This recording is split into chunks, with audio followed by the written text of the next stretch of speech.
Hello बच्चों, आप सभी का हमारे यूट्यूब चैनल एजुकेशन प्लस में बहुत बहुत स्वागत है। देखिए, यूपी बोर्ड ने अपने सभी विषय के जो सैंपल पेपर हैं सत्र 2022-23 के लिए जारी कर दिए हैं। आप यूपी बोर्ड की वेबसाइट UPMSP पर जाकर अपने सभी विषयों के जो सैंपल पेपर्स हैं वहां जाकर देख सकते हैं। और इस बार जो बोर्ड ने अपने कुछ पेपर्स में चेंज किया है। देखिए, पेपर का जो पूर्णांक है वो 70 नंबर का ही रहेगा और आपको 3 घंटे 15 मिनट का समय दिया गया है, जिसमें 15 मिनट विद्यार्थियों को पेपर को पढ़ने के लिए निर्धारित किए गए हैं। इस बार थोड़ा सा चेंज क्या हुआ है, देखिए बच्चों, कि इस बार पेपर में 2 खंड होंगे, खंड ए और खंड ब। तो खंड ए में आपको 20 अंक के 20 प्रश्न बहुविकल्पीय दिए जाएंगे। जी हाँ, इस बार आपको 20 प्रश्न जो होंगे वो MCQ में बहुविकल्पीय दिए जाएंगे और जिनके उत्तर आपको OMR शीट में फिल करने होंगे। इसके अलावा जो दूसरा जो क्वेश्चंस होगा, जो खंड ब होगा, उसमें 50 अंक के वर्णनात्मक प्रश्न दिए होंगे जो आपको थ्योरिकली सॉल्व करने होंगे। तो इस वीडियो में हम तो आपके लिए लेकर आए हैं जो इसके MCQ जो क्वेश्चंस हैं उनको आपको सॉल्व करेंगे, तो आप उनकी तैयारी अच्छी प्रकार से कर लें। तो क्वेश्चन 1 है, एक परिमेय संख्या का दशमलव प्रसार सदैव होता है, अशांत, शांत या उपरोक्त दोनों या इनमें से कोई नहीं। देखिए, आप इसको इस तरीक़ा से समझिए, 3/5 ये भी एक परिमेय संख्या है और 2/3 ये भी एक परिमेय संख्या है। अगर हम इसको सॉल्व करते हैं तो ये कितना हो जाएगा, 0.6। तो ये एक शांत संख्या हो गई। ठीक है, अब आप यहाँ समझिए, अगर हम 2 को 3 से भाग देंगे तो कितनी बार जाएगा, 0. ये 6 डॉट डॉट इस तरीक़ा से चलता रहेगा। ठीक है नहीं, तो ये वाला जो भाग है ये शांत नहीं होता। ये कौन सा नंबर है, रिपीटिंग नंबर है, नॉन टर्मिनेटिंग रिपीटिंग नंबर, यानी कि जो बार बार आवृत्ति हो रही है। तो हम कह सकते हैं जो परिमेय संख्याएं वो शांत दशमलव संख्याएं भी होती हैं और यहाँ पर अशांत आवर्ती संख्याएं भी होती हैं। तो हमारा ऑप्शन कौन सा सही हो जाएगा, अशांत तो है ही और शांत भी होती हैं। तो ये वाला ऑप्शन नंबर जो उपरोक्त दोनों, यानी कि ये वाला ऑप्शन हमारा सही होगा। तो क्वेश्चन नंबर 2 हमें दिया है बच्चों, एक शून्यतः परिमेय संख्या, शून्यतः परिमेय संख्या वो होती है जो 0 ना हो, और एक अपरिमेय संख्या का गुणनफल होता है। तो क्या होता है, देखिए, तो हम एक ऐसी संख्या लेंगे जो 0 नहीं है और परिमेय है, तो 2 हमने ले लिया, और दूसरी अपरिमेय संख्या हम ले लेते हैं √3। इनका जब गुणनफल करेंगे तो 2√3, तो 2√3 क्या है, एक अपरिमेय संख्या है। और देखते हैं, देखिए, एक संख्या 5 ले ली जो परिमेय है और एक अपरिमेय संख्या हमने ले ली √2, तो गुणा करेंगे 5√2, तो 5√2 क्या है, एक अपरिमेय संख्या है। तो यानी कि एक परिमेय और अपरिमेय संख्या का गुणनफल क्या आता है, हमेशा अपरिमेय आता है। शून्योत्तर परिमेय जो शून्य ना हो, अगर आप शून्य लेंगे तो उनका गुणनफल हमेशा परिमेय ही आएगा, ये बात ध्यान रखना है। तो क्वेश्चन 3 हमें दिया हुआ है, संख्याओं x बराबर 0 और 2x + 3y बराबर 12 का प्रतिच्छेद बिंदु है। तो देखिए, प्रतिच्छेद बिंदु निकालने के लिए कैसे करेंगे, x बराबर हमें 0 दिया है, तो इस समीकरण में जहाँ x है आप 0 रख दीजिए, बराबर 12। तो ये 0 हो जाएगा, 0 + 3y बराबर 12। तो यहाँ 3y बराबर 12 हो जाएगा, तो y बराबर 3 से कितनी बार कैंसिल हो जाएगा, 4 बार। तो इसके निर्देशांक क्या आ जाएंगे, 0,4। प्रतिच्छेद जो बिंदु आएगा 0,4, क्योंकि x का मान 0 दिया हुआ है और ये हमारा y का मान 4 आ गया। 0,4 किस में है, यहाँ पर। तो ऑप्शन नंबर जो सेकंड है हमारा वो सही हो जाएगा। तो क्वेश्चन नंबर 4 में देखिए, इसके बाद, वह सबसे बड़ी संख्या जिससे 70 और 125 को विभाजित करने पर क्रमशः शेषफल 5 और 8 प्राप्त हो। तो देखिए, 70 में से शेषफल पहला कितना है, 5, 5 माइनस कर दीजिए, बचेगा कितना, 65 बचेगा।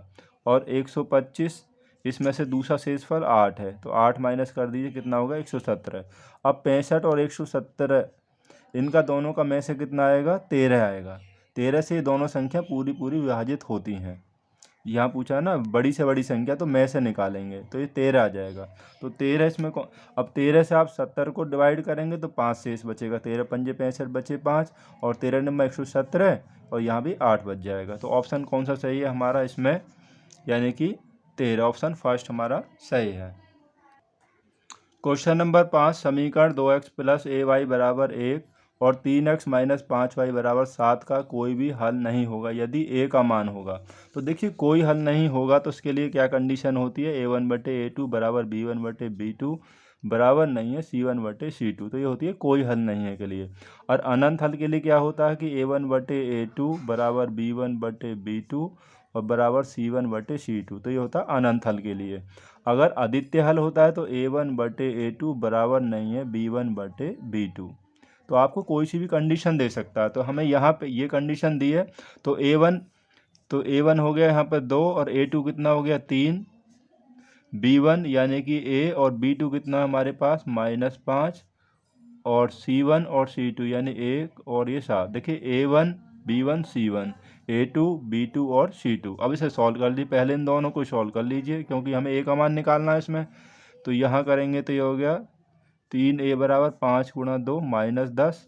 तो a बराबर -10/3। तो a का मान कितना हो गया -10/3। तो किस में सही है देखते हैं कौन सा ऑप्शन सही है। तो ऑप्शन नंबर जो थर्ड है हमारा वो यहाँ पर ठीक है। तो अगला क्वेश्चन और देखते हैं। अब देखिए इसमें दिया हुआ है द्विघात समीकरण 2x² माइनस 4x प्लस 3 बराबर 0 में से निम्न कथनों पर विचार कीजिए। तो यहाँ पर देखिए पहले यहाँ विविक्तिकर की बात करता है तो पहले विविक्तिकर निकालिए। विविक्तिकर क्या होता है, d बराबर b² माइनस 4ac। तो ये होता है विविक्तिकर, ठीक है। तो b कितना है x का गुणांक यानी कि -4, 4a यानी x² का गुणांक और c हमारे पास ये हो गया 3। तो इसका वर्ग करेंगे 16 हो गया, 4 दूनी 8 दिया 24। तो ये सॉल्व करने पर कितना आ गया -8। यानी कि जो विविक्तिकर हमारा माइनस में है, ठीक है। तो माइनस में होता है तो क्या होता है कि समीकरण के मूल वास्तविक नहीं होते हैं। तो आप देखिए कौन सा ऑप्शन इसमें सही होगा। दिए समीकरण का विविक्तिकर 0 से कम है तो 0 से कम है क्योंकि माइनस में है, ठीक है। समीकरण के कोई मूल वास्तविक नहीं है, मूल वास्तविक नहीं है क्योंकि डी का मान माइनस में है। समीकरण ये भी सही है। समीकरण का विविक्तिकर 0 है तो ये गलत है क्योंकि हमारा तो -8 आया है। समीकरण के मूल वास्तविक हैं तो वास्तविक भी नहीं होंगे। यानी कि अब इसमें कौन से कथन सही है, ए और बी ये दोनों सही हैं। तो ऑप्शन कौन सा सही है इसमें, ए और बी सही है, ए और डी सही है। केवल हमारे पास क्या आया था ए और बी सही है तो यही हमारा ऑप्शन जो है, यही ऑप्शन हमारा सही है। तो नेक्स्ट क्वेश्चन देखिए। ए ओ बी सी एक आयत है जिसके शीर्ष क्रमशः ए बी और सी हैं, 3 शीर्ष दिए हुए हैं। तो इसका विकर्ण है। तो देखिए हमें आयत के यहाँ पर 3 शीर्ष दिए हैं, ए ओ बी तीनों शीर्ष दिए हुए हैं। और विकर्ण क्या होता है, विकर्ण हो गया आपका ये हो गया विकर्ण। तो हमें इसकी लंबाई निकालनी है तो ए और बी के बीच की दूरी निकाल लेते हैं। तो बीच की दूरी क्या होती है देखिए डी बराबर होती है x1 माइनस x2 का वर्ग प्लस y1 माइनस y2 का वर्ग। तो x1 देखिए यहाँ पर तो 0 माइनस 5 का वर्ग, x1 y1 x2 और y2 और प्लस 3 माइनस 0 का वर्ग। तो यहाँ कितना हो जाएगा 5 का वर्ग, ये हो जाएगा 3 का वर्ग। तो 5 का वर्ग 25 और 3 का वर्ग 9, 25 और 9 कितना हो जाएगा 34। 25 और 9 कितना होगा √34। तो इसमें ऑप्शन देखते हैं कौन सा सही है। तो ऑप्शन हमारा ऑप्शन नंबर थर्ड हमारा सही है। तो नेक्स्ट क्वेश्चन देखते हैं। क्वेश्चन नंबर 8 हमें दिया हुआ है यदि समीकरण x² प्लस kx माइनस 5/4 बराबर 0 का एक मूल 1/2 है, यानी कि मूल है तो इसका एक हल है यानी x का मान है। तो k का मान बताइए। तो देखिए इसको यहाँ पर भी इसमें x बराबर 1/2 रख दीजिए जहाँ भी x है। तो ये हो जाएगा 1/2 का वर्ग प्लस k गुणा 1/2 माइनस 5/4 बराबर 0। तो ये होगा 1/4, इसको यहाँ लेंगे -5/4 प्लस ये हो गया आपका k/2 बराबर 0। तो 5 में से 1 गया, दोनों के हर समान है। यहाँ हो जाए -4/4 प्लस k/2 बराबर 0। 4 से 4 कैंसिल, -1 प्लस k/2 बराबर 0। तो देखिए k/2 बराबर, इसको उधर ले जाएंगे प्लस का हो जाएगा, क्रॉस मल्टीप्लाई कर लीजिए। तो k बराबर कितना हो जाएगा, k बराबर 2। तो हमारा ऑप्शन कौन सा सही है, 2 सही है। तो ऑप्शन हमारा कौन सा सही होगा, यानी कि ऑप्शन नंबर जो फर्स्ट है वो हमारा यहाँ पर सही होगा। तो अगला क्वेश्चन और देखते हैं। क्वेश्चन नंबर 3 यानी कि 9, दो त्रिभुज समरूप होते हैं। देखिए जो समरूप त्रिभुज होते हैं उनके जो संगत कोण होते हैं वो हमेशा बराबर होते हैं और उनकी जो संगत भुजाएं होती हैं वो अनुपातिक होती हैं। तो यहाँ पर ये संगत कोण बराबर होते हैं, ये सही है। संगत भुजाएं एक ही अनुपात यानी समानुपाती होती हैं, तो ये भी सही है, यानी कि पहला और दूसरा दोनों सही हैं, उपयुक्त दोनों, इनमें से कोई नहीं। तो हमारा ऑप्शन नंबर जो थर्ड है, क्योंकि ये दोनों ही विकल्प हमारे सही दिए हैं तो उपयुक्त दोनों सही होगा। लेकिन सर्वांग सम की अगर बात करें तो सर्वांग सम त्रिभुजों के संगत कोण भी बराबर होते हैं और संगत जो भुजाएं होती हैं वो भी बराबर ही होती हैं। तो क्वेश्चन नेक्स्ट हमें दिया हुआ है, एक समचतुर्भुज के विकर्णों की लंबाई 16 सेंटीमीटर और 12 सेंटीमीटर है। तो इस समचतुर्भुज की भुजा की लंबाई बताइए। देखिए ये समचतुर्भुज हो गया, इसके विकर्ण हो गए AC और BD इसके विकर्ण हैं। तो समचतुर्भुज के जो विकर्ण होते हैं यानी कि उसके एक दूसरे को समकोण पर समद्विभाजित करते हैं। ठीक है, तो ये समकोण पर समद्विभाजित करते हैं। तो यहाँ पर OA, जो OA होगा बराबर हो जाएगा 1/2 AC, यानी कि 1/2 ये कितना 16 का यानी कि 8 सेंटीमीटर, ये हो जाएगी 8। और ऐसे ही ये OB जो होगा इसका BD का आधा होगा यानी कि हाफ होगा, तो ये कितना आ जाएगा 12, तो ये 6 आ जाएगा। अब समकोण त्रिभुज AOB में, समकोण त्रिभुज AOB में पाइथागोरस प्रमेय से 90 के सामने का कर्ण होगा। तो जो कर्ण होगा ना AB, तो कर्ण का वर्ग बराबर क्या होता है, आधार का वर्ग प्लस लंब का वर्ग, क्योंकि ये लंब और आधार बन जाएंगे। ये 64 प्लस 36 हो गया, कितना हो गया 100 हो गया। अब AB का वर्ग 100 है तो AB कितना हो जाएगा, यानी कि 100 का वर्गमूल, ये हो जाएगा 10। तो इसकी जो भुजा होगी, ये AB जो भुजा होगी ये होगी 10 सेंटीमीटर। तो इसमें कौन सा ऑप्शन हमारा सही होगा, 10 सेंटीमीटर। ये ऑप्शन नंबर जो सेकंड है वो हमारा सही आंसर है। तो क्वेश्चन नंबर 12 में देखिए, दो समरूप त्रिभुजों की भुजाएं 4:9 के अनुपात में, तो इन त्रिभुजों के क्षेत्रफलों का अनुपात होगा। देखिए जो समरूप त्रिभुज होते हैं उनके क्षेत्रफलों का जो अनुपात होता है उनकी संगत भुजाओं के वर्गों के समानुपात के बराबर होता है। अब भुजाओं का अनुपात 4:9 है तो इनका वर्ग कर दिए, 4 का वर्ग कितना हो जाएगा 16 और 9 का वर्ग 81, तो 16:81। तो कौन सा अनुपात हमारा यहाँ पर सही है, तो ऑप्शन नंबर जो 4 है हमारा वो सही आंसर है। तो क्वेश्चन नंबर 13 में दिया हुआ है, यदि 4 tan थीटा बराबर 3 तो 4 sin theta minus cos theta बटे 4 sin theta plus cos theta बराबर है। तो इनमें से कौन सा ऑप्शन सही होगा, तो देखिए 4 tan थीटा बराबर 3 है तो tan थीटा बराबर कितना हो जाएगा 3/4 हो जाएगा। ठीक है, या तो हम एक त्रिभुज बना के तीनों भुजाएं निकाल लेंगे जब हो सकता है, वरना दूसरा आसान तरीका कैसे, अब देखिए tan कब आएगा, जब साइन में आप कॉस से डिवाइड करेंगे। तो अंश और हर दोनों में कॉस थीटा से हम क्या करेंगे, डिवाइड करेंगे। तो ये हो जाएगा साइन बटे कॉस, क्या हो जाएगा यहाँ हो जाएगा tan थीटा, कॉस से कॉस कट जाएगा एक बार तो 1 आएगा। तो ऐसे यहाँ पर साइन में कॉस का डिवाइड करेंगे तो ये भी आपका क्या हो जाएगा tan थीटा, कॉस कैंसिल हो जाएगा, कॉस से कॉस एक बार, तो ये हमारे पास हो गया। अब इनके मान रख दीजिए। अब tan का मान कितना है 3/4, तो 3/4 माइनस 1। अब यहाँ पर 4, tan का मान 3/4 और प्लस 1, 4 से 4 कैंसिल हो जाएगा तो बचेगा 1 माइनस 1, 4 से 4 कैंसिल हो गए, यहाँ 3 बचेगा, सॉरी यहाँ 3 बचेगा। और नीचे 4 से 4 कैंसिल, 3 और 1 कितना हो जाएगा, यहाँ पे 4, 3 में से 1 घटाइए कितना बचेगा 2, 2/4, तो ये कितना हो जाएगा 1/2। तो 1/2 देखते हैं कौन सा ऑप्शन में है, तो 1/2 ऑप्शन नंबर जो थर्ड है हमारा वो सही होगा। इसी तरीक़ा से नेक्स्ट क्वेश्चन जो है देखिए, साइन 75 और कॉस 15 का मान होगा। तो देखिए साइन 75 को हम कितना लिख सकते हैं, साइन इन दोनों का योगफल कितना है 90 है, तो एक को चेंज कर लीजिए, साइन 75 को हम लिख सकते हैं साइन 90 माइनस 15, और नीचे आपका कॉस 15 ऐसे ही रहने दीजिए। तो साइन 90 माइनस थीटा क्या होता है, ये होता है कॉस थीटा, तो ये कॉस 15 और नीचे हमारे पास कॉस 15, इससे कैंसिल हो गया, कितना आ गया 1, तो इसका मान 1 हो गया। तो कौन सा ऑप्शन सही है, यहाँ देखिए 1 से कम, तो सेकंड में 1 दिया है, तो ऑप्शन नंबर जो सेकंड है हमारा सही है। तो क्वेश्चन 15 में दिया है, एक वृत्त का परिमाप वर्ग के परिमाप के बराबर है, तो उनके क्षेत्रफलों का अनुपात है। देखिए इस तरीक़ा से दिया हुआ वृत्त का जो परिमाप है वर्ग के परिमाप के बराबर है। तो वृत्त का परिमाप परिधि होती है यानी कि 2πr। वर्ग का परिमाप 4 गुणा भुजा यानी 4a हो गया। 2 से हम इसे कैंसिल कर लेंगे 2 बार, तो यानी कि πr बराबर 2a हो गया। तो r बराबर कितना हो जाएगा 2a/π, ये हो गया। अब हमें निकालना उनके क्षेत्रफलों का अनुपात। तो क्षेत्रफलों का अनुपात का मतलब हो गया वृत्त का क्षेत्रफल बटे वर्ग का क्षेत्रफल। तो वृत्त का क्षेत्रफल होता है πr² और वर्ग का क्षेत्रफल होता है भुजा वर्ग यानी कि a का वर्ग। ठीक है। अब देखिए पाई, अब r का मान कितना है 2a/π, तो यहाँ रख दीजिए 2a/π वर्ग है तो इसका वर्ग कर दीजिए और यहाँ a² ऐसे रहेगा।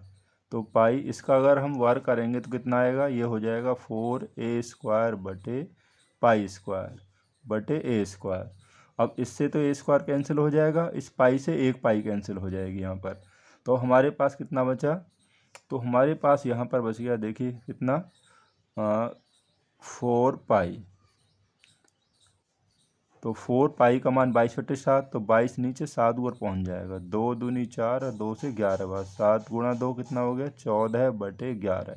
तो इसका मतलब हो गया 14:11। 14 अनुपात कितना हो गया, ये 14 अनुपात यहाँ 11 हो गया। तो कौन सा ऑप्शन सही है देखते हैं आगे। 14:11, तो ऑप्शन नंबर जो हमारा है सेकंड, यहाँ पर ये दिया है। ठीक है। तो नेक्स्ट क्वेश्चन देखिए ज़रा, आगे क्वेश्चन जो है उस क्या दिया है, दो गोलों के आयतनों का अनुपात 64:27 है, तो उनके पृष्ठीय क्षेत्रफलों का अनुपात बताइए। तो देखिए गोलों के आयतनों का अनुपात है, तो पहले गोले का आयतन 4πr1 4/3πr1 और दूसरे का होगा 4/3πr2। तो इतना कितना दिया हुआ है हमें 64:27, तो इसका मतलब होगा 64/27। इससे कैंसिल हो जाएगा 4/3 से 4/3π, तो यहाँ बचा r1/r2 बराबर होगा 64/27। तो r1/r2 की जो क्यू होगा इसको हम लिख सकते हैं 4/3 की क्यू, क्योंकि 64 4 की क्यू है, 27 3 की है। इससे कैंसिल, तो त्रिज्याओं का जो अनुपात हो गया हमारे पास 4:3। अब पृष्ठीय क्षेत्रफलों का अनुपात निकालना, तो पृष्ठीय क्षेत्रफलों का अनुपात क्या होगा, यानी कि 4πr1² और 4πr2²। ठीक है, गोले के इससे कैंसिल हो जाएगा, तो r1/r2²। अब r1/r2 कितना है 4/3 है, तो इसका वर्ग कर दीजिए। तो 4 का वर्ग कितना होगा 16, 3 का वर्ग 9, तो बराबर 16:9। तो ये कितना आ जाएगा 16:9 हो जाएगा। तो देखिए कौन सा दिया ऑप्शन, ऑप्शन नंबर जो 4 है हमारा वो सही है। क्वेश्चन नंबर नेक्स्ट है, 1 से 10 तक की धनात्मक विषम संख्याओं का समांतर माध्य। देखिए विषम संख्या लेनी है 1 से 10 तक की, तो विषम संख्या देखिए ये होगी 1 से 10 तक की 1 3 5 7 9 जो 2 से विभाज्य ना हो, तो वो होती है विषम संख्याएं। तो समांतर माध्य होता है पदों का योग बटे पदों की संख्या, इन सबको जोड़ दीजिए 1 2 3 4 5, ये 5 संख्याएं। तो योगफल कितना बैठ गया इनका 25 हो गया। 25 में 5 से भाग दीजिए, कितनी बार हो जाएगा 5 बार। तो इसका समांतर माध्य क्या हो जाएगा 5 हो जाएगा। तो हमारा ऑप्शन कौन सा सही होगा, ऑप्शन नंबर 4 ये सही है। तो नेक्स्ट क्वेश्चन है, माध्यिका को आलेखीय विधि द्वारा निम्न में से किसके प्राप्त किया जाता है। तो माध्यिका को देखिए तोरण के द्वारा ही प्राप्त किया जाता है, आप ध्यान रखिए, बारंबारता बहुभुज या तोरण। तो ये इसमें ऑप्शन नंबर फर्स्ट जो सही है। नेक्स्ट क्वेश्चन है, यदि कुछ प्रेक्षणों का माध्य 27 यानी समांतर माध्य और बहुलक 45 है तब माध्यिका होगी। देखिए समांतर माध्य और माध्यिका में संबंध होता है कि 3 गुणा माध्यिका बराबर होती है 2 गुणा समांतर माध्य प्लस बहुलक। अब यहाँ पर देखिए, अब 2 गुणा समांतर माध्य हमें कितना दिया है 27 और प्लस बहुलक कितना है 45, तो 3 गुणा माध्यिका, तो 27 गुणा 2 कितना होगा 54 प्लस 45 ने जोड़ लीजिए कितना हो गया ये 99। तो माध्यिका बराबर इस 3 से इसको भाग दीजिए, कितनी बार चला जाएगा 33 बार, तो उसमें 33 यानी माध्यिका कितनी होगी 33। तो कौन सा ऑप्शन हमारा सही है? देखिए माध्यिका यानी कि 33, ये ऑप्शन नंबर जो सेकंड है हमारा ये सही है। तो नेक्स्ट क्वेश्चन और देखते हैं। देखिए वर्गीकृत आंकड़ों की से अधिक प्रकार और से कम प्रकार की संचयी बारंबारता वक्रों के प्रतिच्छेद बिंदु के भुज से आंकड़ों का प्राप्त होना है। तो क्या प्राप्त होता है जब से अधिक प्रकार का बनाया जाता है और कम प्रकार का संचयी बारंबारता वक्र जब बनाए जाते हैं तो उनसे क्या प्राप्त होता है? माध्यिका यानी कि माध्यक प्राप्त होता है। तो ऑप्शन नंबर जो सेकंड है हमारा वो सही है। तो इस प्रैक्टिस सेट की आप अच्छी प्रकार से तैयारी कर लें। बाकी के जो क्वेश्चन हैं उन्हें हम अगली वीडियो में लेकर आएंगे। तो मिलते हैं आपसे अगली वीडियो में अगले क्वेश्चंस के साथ में। Thanks for watching this video.